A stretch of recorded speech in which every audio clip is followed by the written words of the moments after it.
લેવાશે। તો ભાજપ દ્વારા સુરત મહાનગરપાલિકાના પદાધિકારીઓની પસંદગીને આખરી ઓપ આપવામાં આવશે।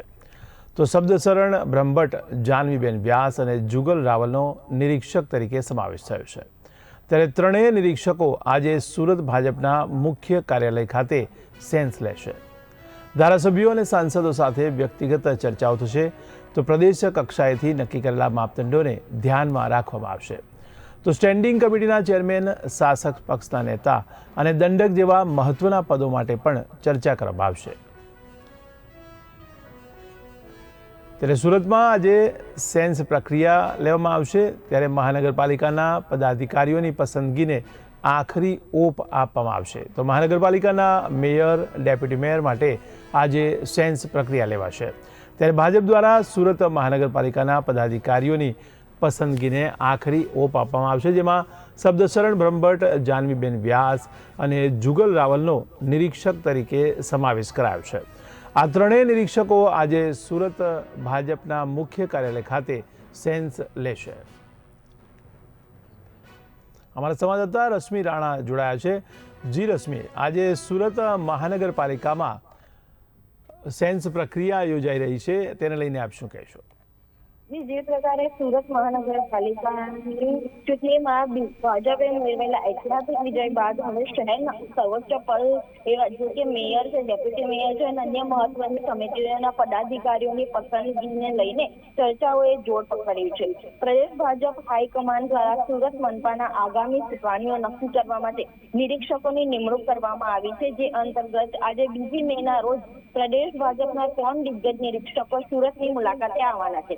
આ નિરીક્ષકો સ્થાનિક અગ્રણીઓ અને ચૂંટાયેલા પ્રતિનિધિઓ સાથે સીધો સંવાદ કરીને તેમના અભિપ્રાયો મેળવશે અને જેના આધારે પક્ષના મોવડી મંડળ સમક્ષ રિપોર્ટ રજૂ કરશે। પ્રદેશ ભાજપ દ્વારા સુરત મનપાના પદાધિકારીઓની પસંદગી માટે 3 સભ્યોની નિરીક્ષકની ટીમની જાહેરાત કરવામાં આવી છે। આ ટીમમાં શબ્દશરણ બ્રહ્મભટ્ટ, જાનવીબેન વ્યાસ અને જુગલ રાવલનો સમાવેશ થાય છે। આ ત્રણેય નિરીક્ષકો આજે સુરત ભાજપના મુખ્ય કાર્યાલય ખાતે આવશે અને ભાજપમાં પદાધિકારીઓની નિમણૂક પહેલા સેન્સ લેવાની પરંપરા રહી છે, જે પક્ષમાં આંતરિક લોકશાહી જળવાઈ રહે અને સર્વસંમત ઉમેદવારની પસંદગી થઈ શકે। આ પ્રક્રિયા દરમિયાન નિરીક્ષકો દરેક પાસાઓની તપાસ કરશે અને નેતૃત્વ કરી તેવા સમક્ષ ચહેરાઓની યાદી તૈયાર કરશે।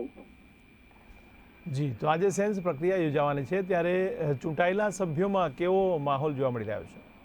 જી, હાલ જે પ્રકારે આજે જે સેન્સ પ્રક્રિયા યોજાવાની છે ત્યારે ચૂંટાયેલા કોર્પોરેટરોમાં ઉત્સાહનો માહોલ જોવા મળી રહ્યો છે। તો સાથે કેટલાક જે નવા જે ચહેરાઓ છે તે લોકોના પણ નામ ચર્ચાઈ રહ્યા છે।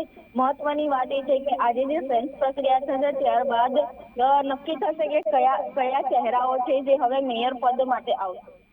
જી, શું લાગી રહ્યું છે કે યુવા ચહેરાઓનો મેયર માટે પસંદગી કરવામાં આવશે કે કોઈ જે દિગ્ગજ છે ભાજપના ખાસ કરીને એ લોકોને પસંદગી ઉતારશે? જી, મેયર પદ માટે આ વખતે આમ તો મહિલાની પસંદગી કરવામાં આવશે તેવું ચર્ચાઈ રહ્યું છે। જી, સમગ્ર માહિતી બદલ આપનો આભાર। ત્યારે સુરતમાં આજે સેન્સ પ્રક્રિયા લેવામાં આવશે। ત્યારે મહાનગરપાલિકાના મેયર, ડેપ્યુટી મેયર માટે આજે સેન્સ પ્રક્રિયા લેવાશે।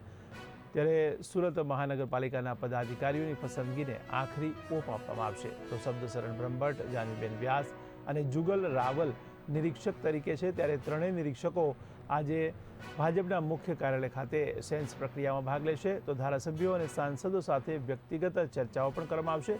તો પ્રદેશ કક્ષાએથી નક્કી કરેલા માપદંડોને ધ્યાનમાં રાખવામાં આવશે। ત્યારે સ્ટેન્ડિંગ કમિટીના ચેરમેન, શાસક પક્ષના નેતા અને દંડક જેવા મહત્વના પદો માટે પણ ચર્ચા કરવામાં આવશે।